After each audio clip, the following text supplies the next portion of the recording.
I'm starting up a challenge to be able to read out loud, to learn how to speak more concise and articulate my ideas way more effectively. But yeah, currently I'm reading The Way of the Superior Man. It's an amazing book. This is my third time reading it.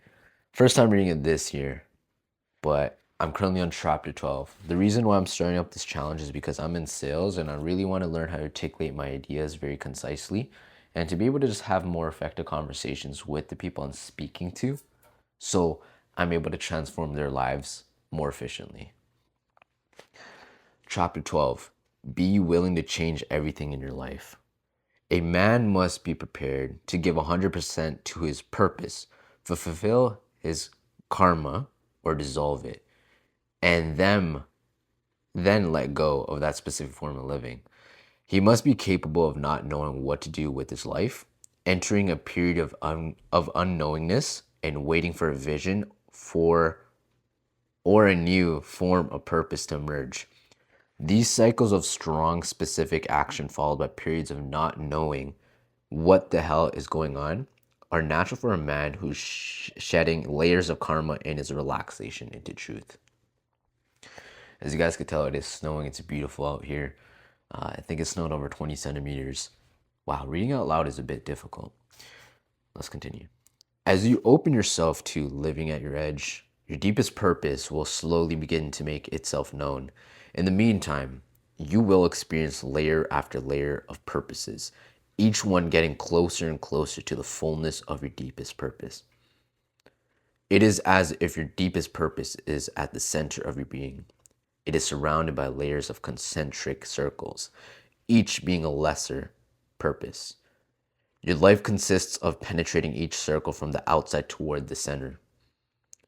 The outer purposes are often the purposes you have inherited or learned from your parents and your childhood experiences.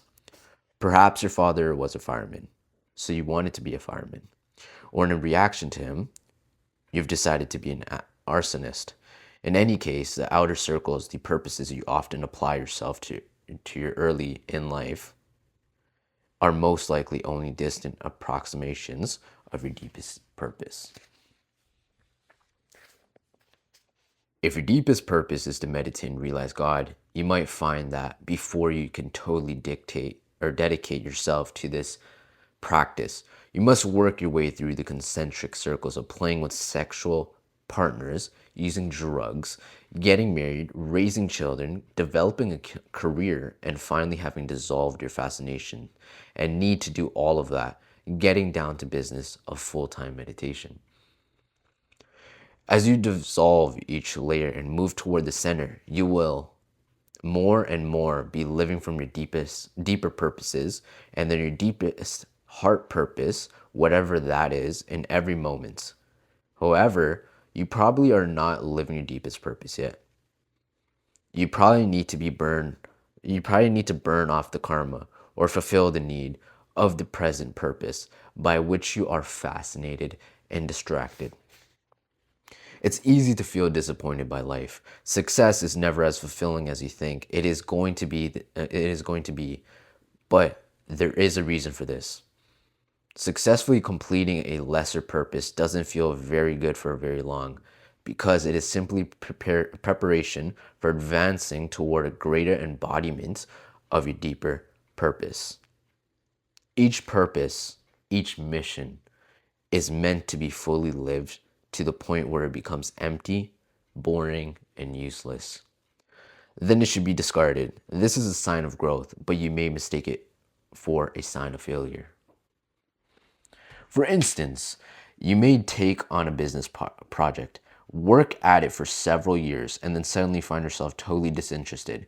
You know that if you stay with it for another few years, you would reap much greater financial reward than if you left the project now, but the project no longer calls you. You no longer feel interested in the project. You have developed skills over the last few years working on the project, but it hasn't come to fruition. You may wonder now that you have the skills, should you stick with it and bring the project to fruition, even though the work feels empty to you?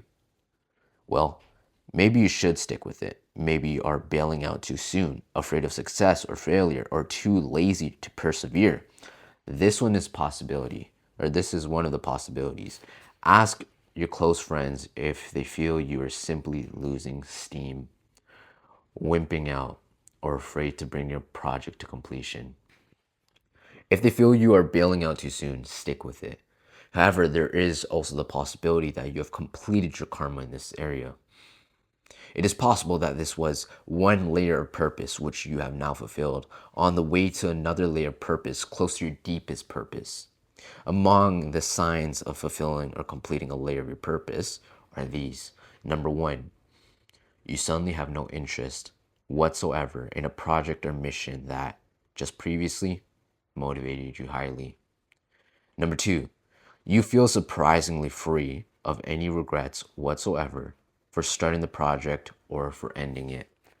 Number three, even though you may not have the slightest idea of what you are going to do next, you feel clear, unconfused, and especially unburdened. Number four, you feel an increase in energy at the prospect of seizing your involvement with the project. Number five, the project seems silly, almost silly, like collecting shoelaces or wallpapering your house with the gas station receipts. Sure, you could do it, but why would you want to? If you experience these signs, it is probably time to stop working on this project. You must end your involvement impeccably. However, making sure there are no loose ends and that you do not burden anybody's life by stopping your involvement. This might take some time, but it is important that this is the layer of your purpose, ends cleanly, and does not create any karma or obligation that will burden you or the others in the future. Let a coffee break.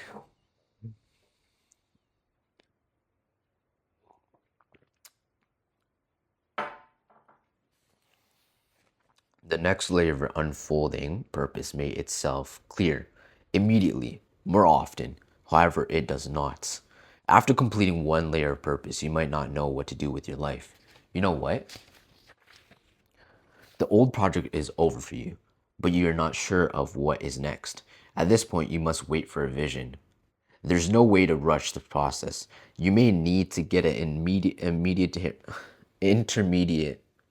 Wait, there's no way to rush this process. You may need to get an intermediary job to hold you over the next layer of purpose, make itself clear. Or perhaps you have enough money to simply wait. But in any case, it is important to open yourself to a vision of what is next. You stay open to a vision of your deeper purpose by not fulfilling your time with distractions. Don't watch TV or play computer games.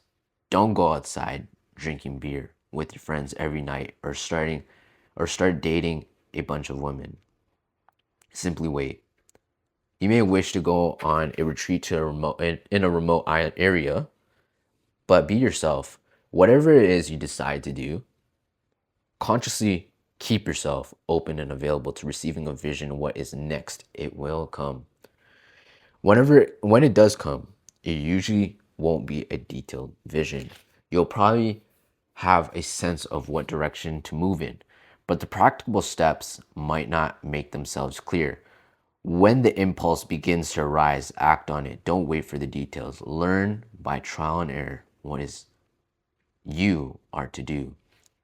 For instance, perhaps you're a stockbroker and then finished that particular layer of purpose. You saved up some money, so now you are waiting for a vision of your next layer.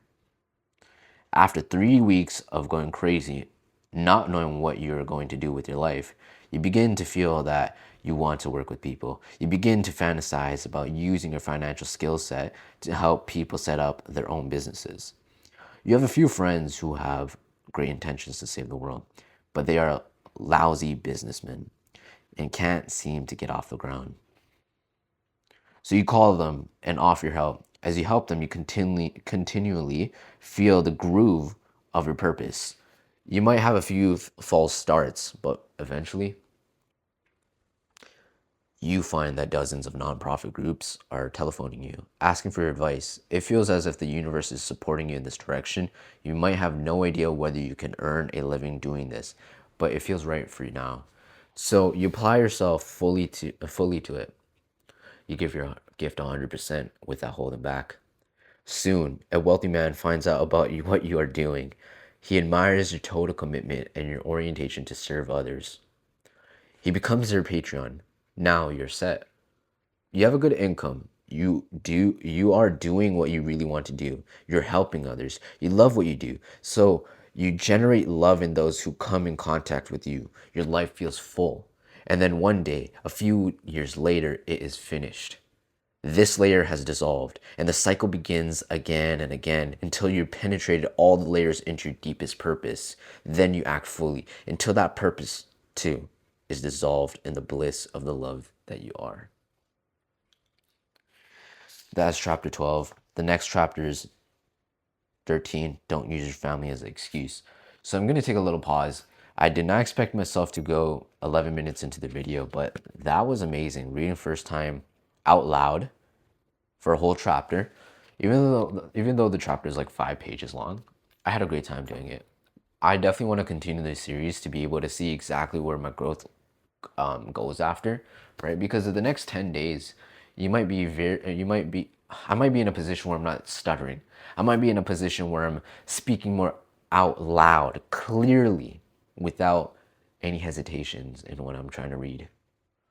But yeah, that was pretty fun. I enjoyed it. If you guys enjoyed the video, make sure to leave a like, comment down below if you guys enjoyed how I spoke out loud, and subscribe if you want to see more content like this. This is going to be a huge journey because I really want to develop the way I speak. I want to be able to develop the way I articulate my ideas out loud, and I really just want to become the best communicator out there, or at least the best version of myself, no matter what. Because one day, I definitely want to be able to just be a person who could just get up on stage and speak out loud. I've always had that dream when I was a young age because I was introverted, someone who's very shy, unconfident, who didn't know how to speak, I'll be completely honest, guys. When I was younger, I remember like I was not the best with English, so people did not respect me as much. And I want to make sure that I could change that every single day to be able to get the respect that I'm looking for, not because of validation, but because I do truly want to help people transform their lives. And I know for a fact that I have the ability to do that. That's exactly why I'm in sales right now, because that's the first stepping stone for me to really work on my communication skill set, to become more confident in what I say, what I do, and how I act. Because money is good, but the way you show up for yourself, the way you show up for other people, your character, your charismatic, your leadership skills will always be seen by other people. So whenever I enter into a room, I want people to notice that, hey, this guy, he's special. Not in a way of egoness or having a huge ego or being cocky. It's just the fact that I know that I want to be able to be that person who truly could change people's lives, who could just direct people in the right direction by giving them the advice that they need, the clarity that they need. Because in life, we're constantly looking for a way, a pathway of full clarity on what to do next. As this chapter talks about, right, their purpose. Having layers of purpose is very important. Right now, my layer of purpose is essentially getting really good at sales. I'm also in the process of starting my own AI agency. I'm going to be running paid ads later today. I'm going to actually be on a call with one of my mentors. So I'm very excited because that's going to give me the ability to just work on the skill set even more. But yeah, that's pretty much it, guys. I don't want to bore you too much. I hope you have a wonderful day. Take care of yourselves, guys. Peace.